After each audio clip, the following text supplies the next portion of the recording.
Muy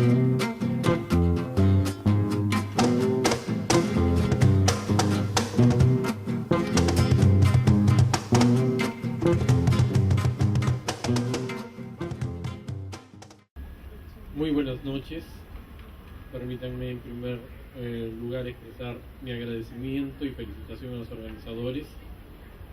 Creo que este evento es sumamente importante. De hecho, afronta de manera muy directa esta relación entre conservación y turismo que, como decía con tanta claridad el viceministro en sus palabras de hace unos instantes, es sin duda un tema que aún requiere mucha reflexión, que aún requiere mucha modulación para llegar a un verdadero estado de cooperación entre ambos sectores, un estado de compartir esfuerzos. Y en ese sentido, pues que los jóvenes estudiantes, que veo muchos y de muy diversos países, participen de esa reflexión, es sin lugar a dudas ir construyendo el camino, el futuro que todos deseamos para nuestro patrimonio.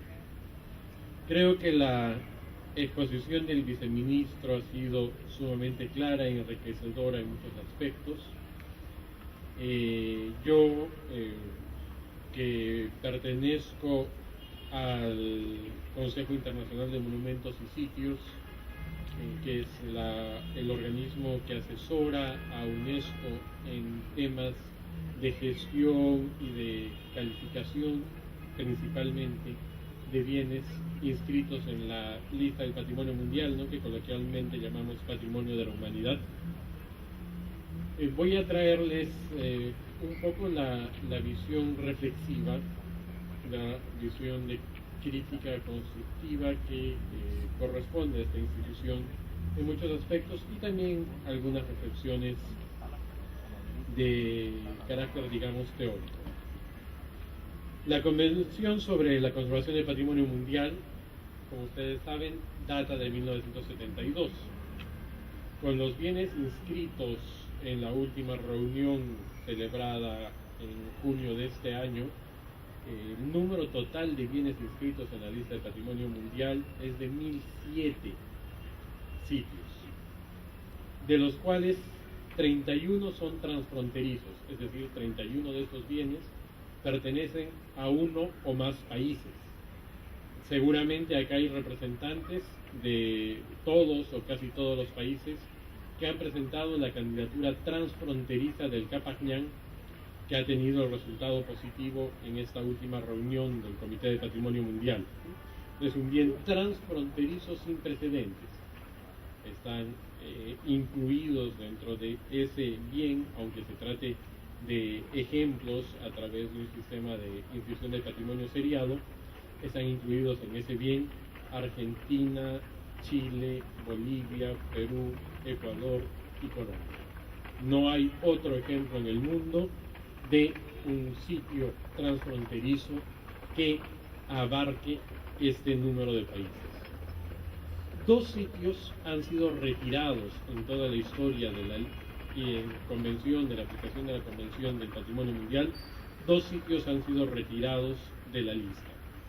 Uno es un parque natural en Omán, donde lamentablemente, ante la dicotomía entre petróleo y conservación de una especie natural protegida, porque era un parque natural en razón de una especie en peligro, el gobierno optó por el petróleo y por el retiro del parque.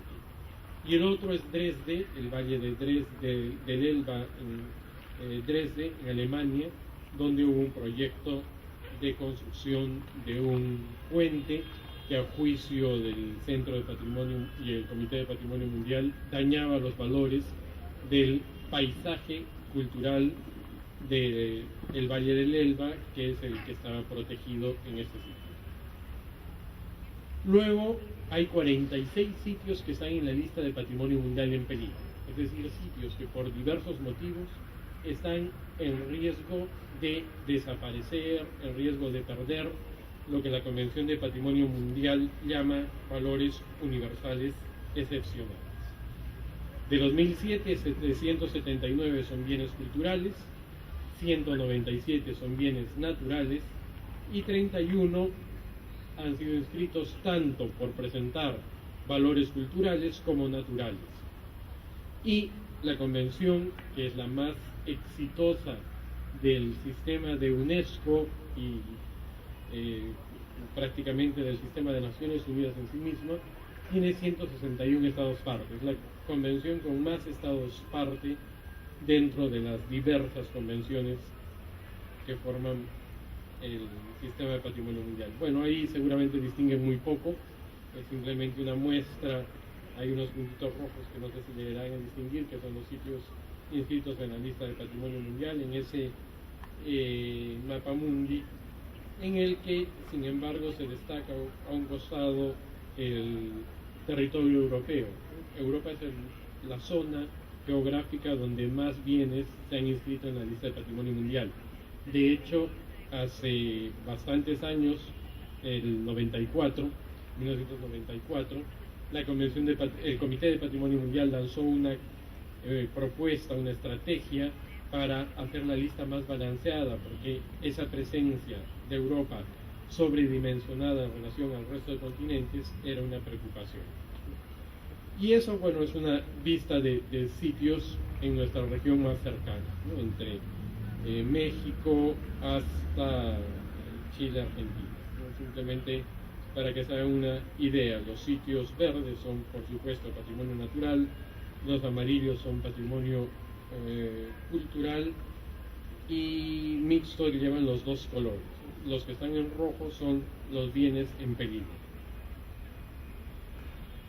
Esta es más o menos la distribución del patrimonio mundial en América Latina actualmente. México tiene más de 30 bienes inscritos, Brasil se acerca a los 20, Perú llega a 12 bienes inscritos, Cuba tiene 9, Argentina 8 y en fin, así hemos puesto algunos de los ejemplos. Como reflexión que debo hacer como peruano, es evidente que nuestra participación en la lista del patrimonio mundial es bastante corta con relación a la riqueza que tenemos. Acaba de decirnoslo Luis Jaime Castillo. Tenemos, dice él, por lo menos 100.000 sitios arqueológicos. Es por supuesto un número de un cálculo a grosso modo, pero realmente existen indicios de que tenemos una cantidad que puede llegar a superar ese número inclusive, y algunos de esos lugares tienen las características más que suficientes para ser inscritos en la lista de patrimonio mundial. Resulta preocupante que México y Perú tengan una dirección de patrimonio mundial creada con poca diferencia de tiempo. La Dirección de Patrimonio Mundial en el Instituto Nacional de Arqueología e Historia de México tiene un récord de aproximadamente un bien inscrito por año desde que se creó. Es decir, que en los últimos 17 años más o menos que se creó esta dirección, México ha inscrito 17 sitios en la lista de patrimonio mundial. Perú tiene, me parece que 15 años la Dirección de Patrimonio Mundial creada. En ese tiempo ha inscrito 2 sitios. Evidentemente hay un factor de eficiencia. Hay que tener cuidado porque tampoco el objetivo es inscribir sitios en la lista de patrimonio mundial.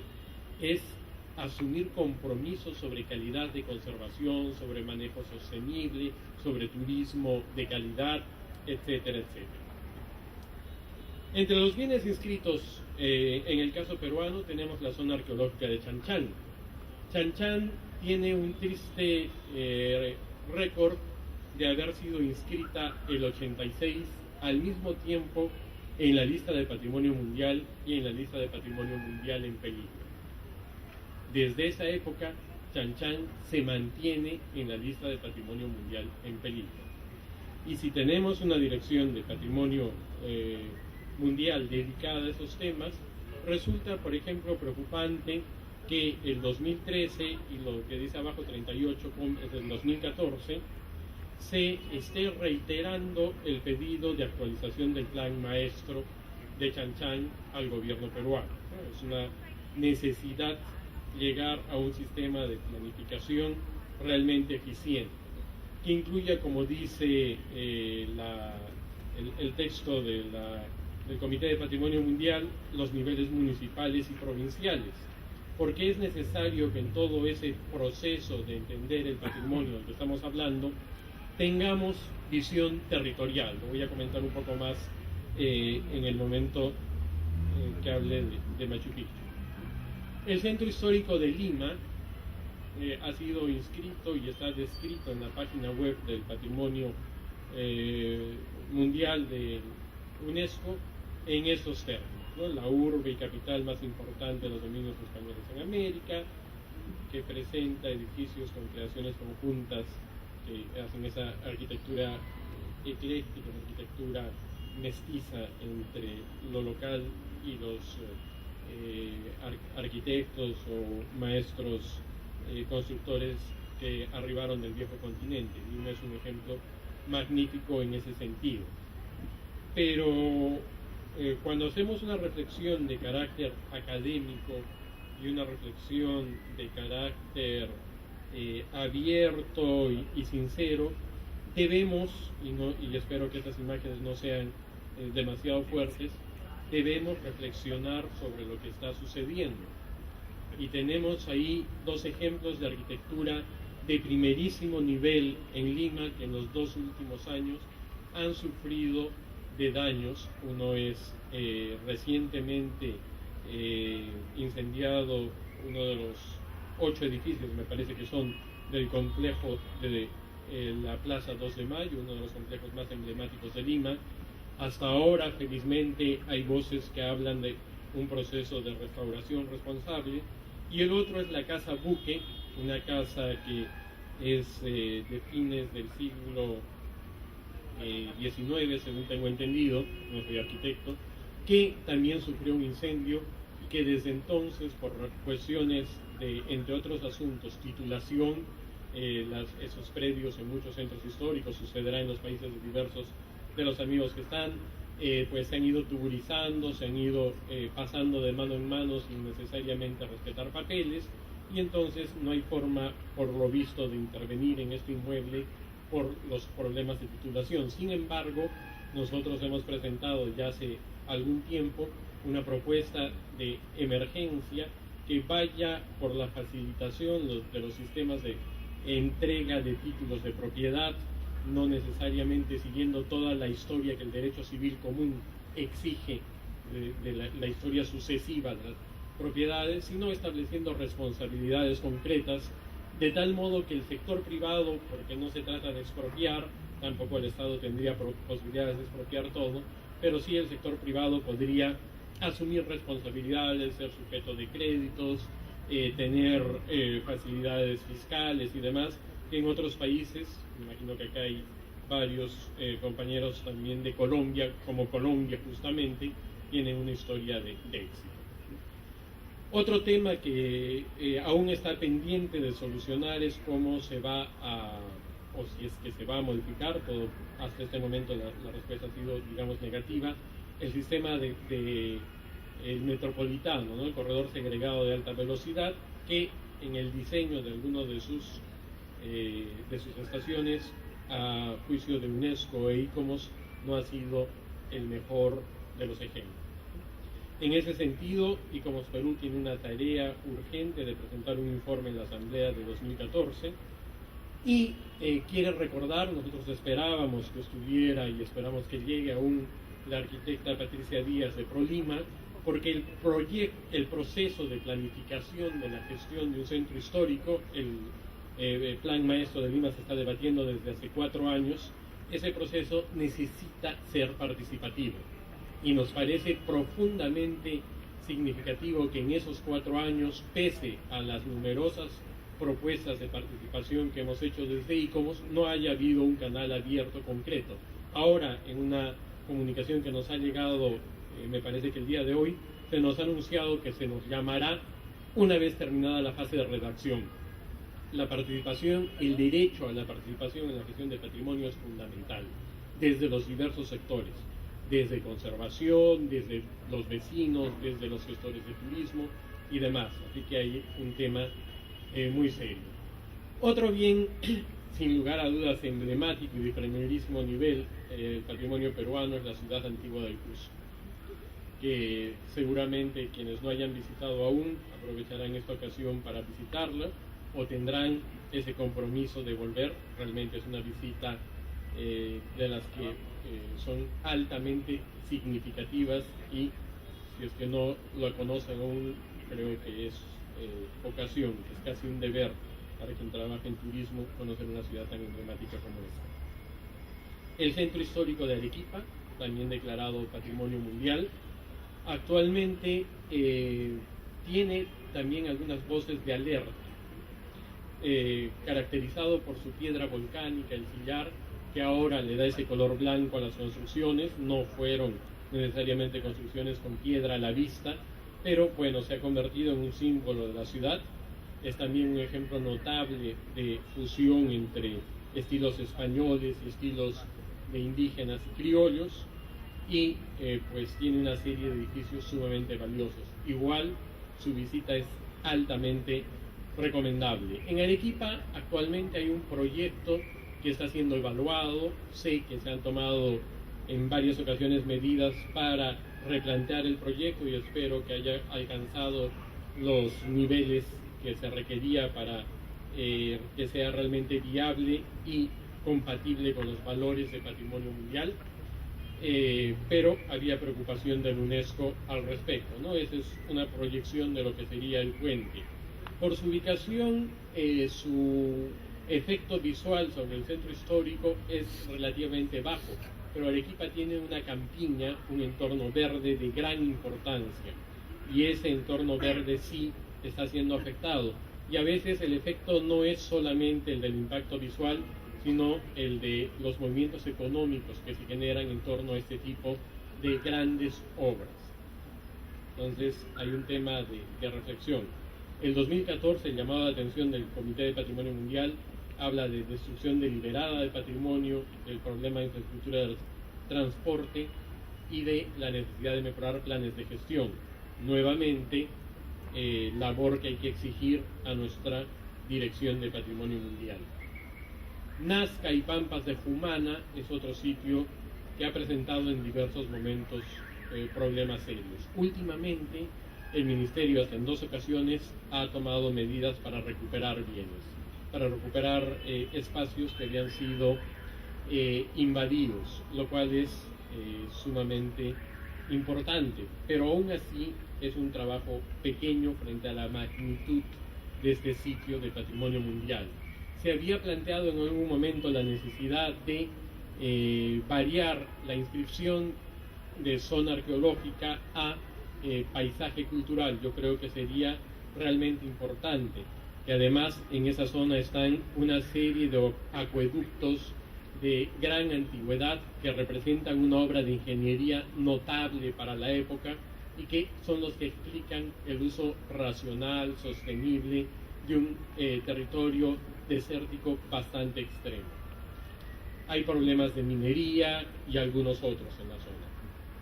Y bueno, el tema del santuario histórico de Machu Picchu, en el que hay que alegrarse que el ministerio esté comenzando a tomar medidas y a plantearse objetivos de alcance mayor.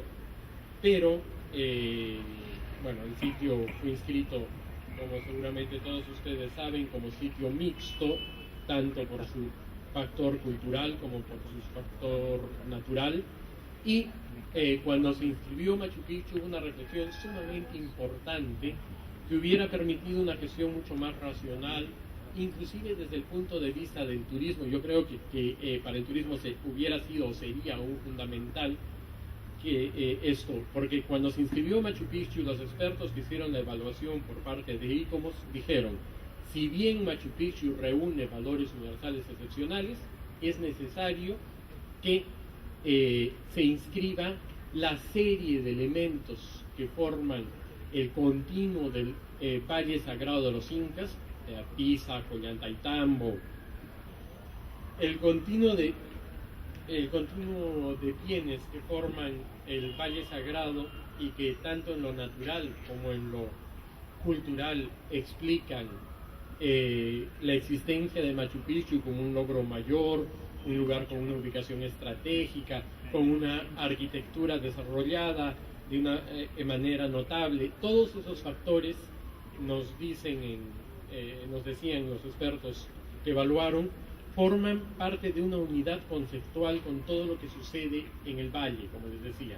Y además, si queremos proteger como espacio natural Machu Picchu, tenemos que proteger toda la cuenca hidrológica, porque si es que hay, como todavía se dan, aunque se han hecho esfuerzos y avances notables, pero todavía se dan algunos residuos que son vertidos a lo largo del recorrido del valle del río Vilcanota-Urubamba, entonces resulta preocupante que no haya un verdadero sistema de gestión integral de todo ese proceso, y creo que sería muy positivo que lo desarrollemos. En Machu Picchu se ha vivido un problema de desarrollo espontáneo y desordenado que ha dado lugar a ocupaciones como esta. Yo les digo que es cuestión de tener una visión territorial y no solamente puntual del sistema de entrada, porque Aguascalientes, a mi juicio muy mal hecho que se haya cambiado su nombre a Machu Picchu Pueblo, porque lo une simbólicamente a la parte más importante del santuario, está siendo materia de una serie de construcciones que no han sido planificadas, que no han sido lícitas y que han pasado de algunos pisos hasta llegar tal vez a 8 niveles. Eso en un área natural protegida es absolutamente inaceptable. Es decir, que todos los esfuerzos que se hagan por mejorar el sistema de entrada tienen que ir correlacionados con un esfuerzo de recuperación de espacios, de consideración de riesgos, porque muchos de esos edificios, como los que les he mostrado, han sido ubicados ahí sin considerar que son zona de aluvión, que han deforestado, que han debilitado montañas y demás, y hay un riesgo alto, ¿no? Y en los últimos meses aún se ve entrada de material como la que ustedes están viendo ahí, que no son para el museo, ¿no? Y luego está apareciendo en algunos lugares, aún esporádicamente, aún a tiempo de controlarse,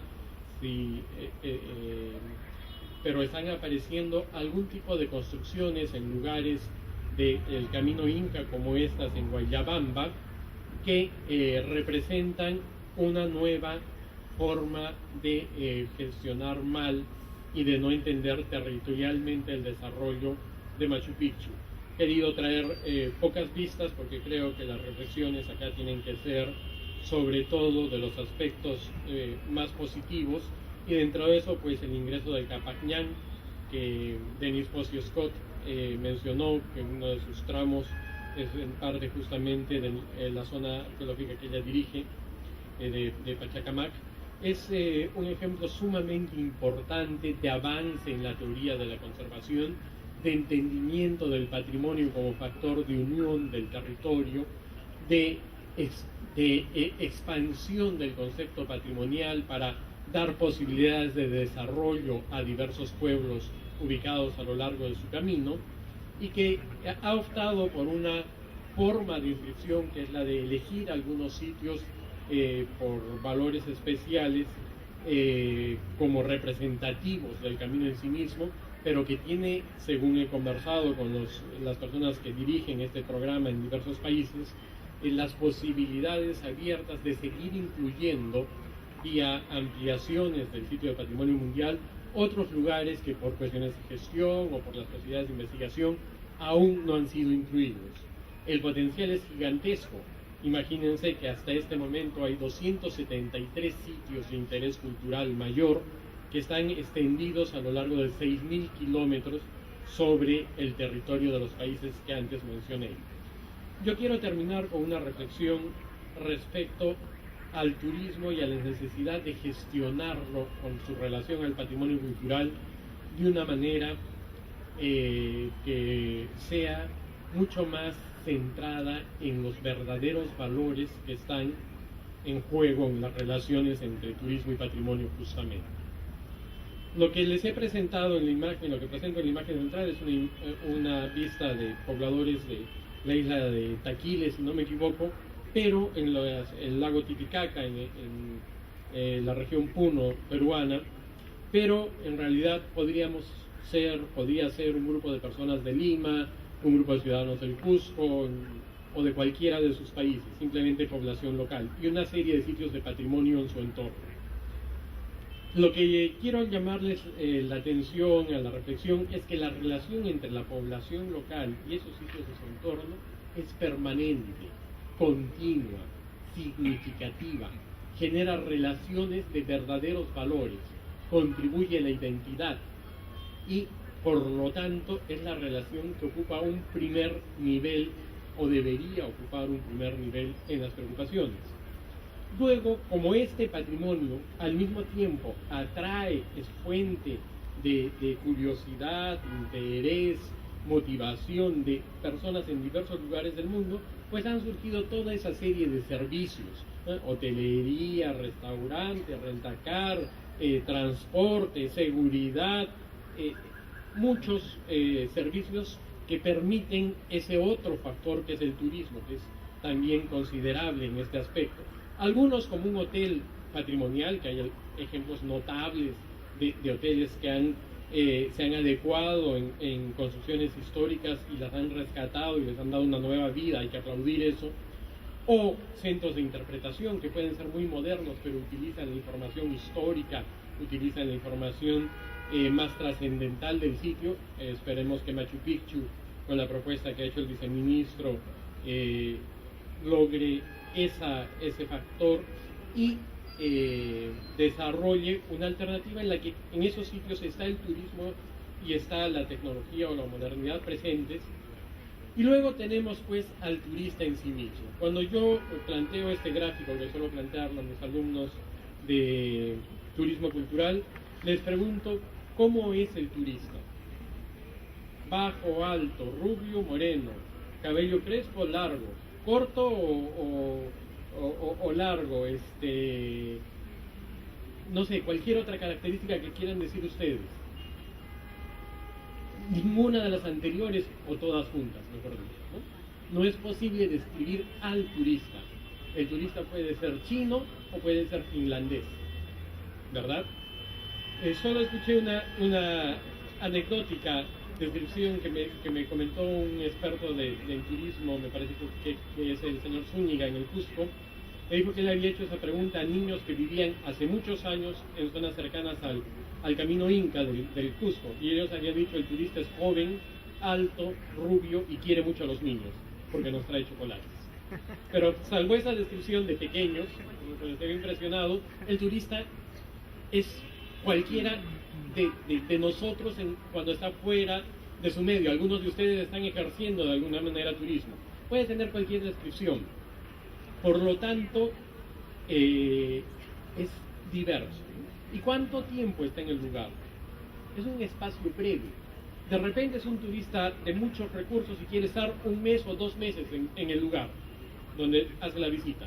Pues un mes o 2 meses es un espacio, un lapso pequeñísimo en la historia de vida. Por lo tanto, la relación entre el turista y el patrimonio es esporádica, es temporal, no marca profundamente su vida. La marca, y la puede marcar positivamente, ese es el reto del turismo cultural, pero no necesariamente es así. Y sin embargo, cuando planificamos el turismo, queremos planificarlo en torno al turista y no en torno al poblador local. Creamos falsos centros y le decimos como máxima al poblador local: haz feliz al turista. ¿Cómo se hace feliz al turista? Si el turista hoy día es brasileño y la gente local lo abraza, de repente se siente bien recibido. Si es japonés, mañana vienen los japoneses: ya nos fue bien abrazándolos, abracémoslos, nos estamos ofendiendo gravemente. Entonces, es un poco absurdo pedirle al poblador local que sí desarrolle ciertas conductas, ciertas prácticas y criterios de calidad, pero no que module su vida en torno al turismo. Es el turismo el que tiene que adecuar su breve temporada en el lugar a su mayor posibilidad de disfrute, que es respetando las costumbres locales, es respetando los valores del sitio, es tratando de conocer positivamente. Pero lo contrario nos lleva a lo que Auger dice, que unos se han convertido gracias al turismo, dice, unos se han convertido en espectáculo y otros en espectadores. Porque en algunos casos un ritual sagrado, por ejemplo, se vuelve en práctica repetitiva y sin mayor sentido para atender al turista. Y entonces lo sagrado se pierde. Y con eso no pierde solamente el practicante del ritual sagrado, pierde el turista, porque está yendo a ver una mala representación o buena representación, pero simple representación de la cultura del otro. No está yendo a ver su cultura, no está yendo a conocer sus valores. Un centro de interpretación que donde podría ser la presentación el propio practicante del ritual sagrado, pero en lo que sea posible, en lo que sea compatible con la sacralidad, es una alternativa mucho más lógica. Y en ese sentido se puede crear una relación, construir turismo con valores, porque el turismo ahora está comenzando a eclosionar la teoría social sobre turismo, pero aún es poco lo que se está produciendo. Pero el turismo es la nueva forma de encuentro de nuestro tiempo. Antes eran ejércitos que iban a conquistar otros territorios, o eran comerciantes que navegaban grandes distancias para llevar sus granos, para llevar sus especias, para llevar su seda a uno y otro lugar. Hoy día, más allá de ese fenómeno, porque hay otros medios de transporte y demás para las mercancías, quienes viajan en grandes cantidades por el mundo son los turistas y están generando el nuevo encuentro entre sociedades.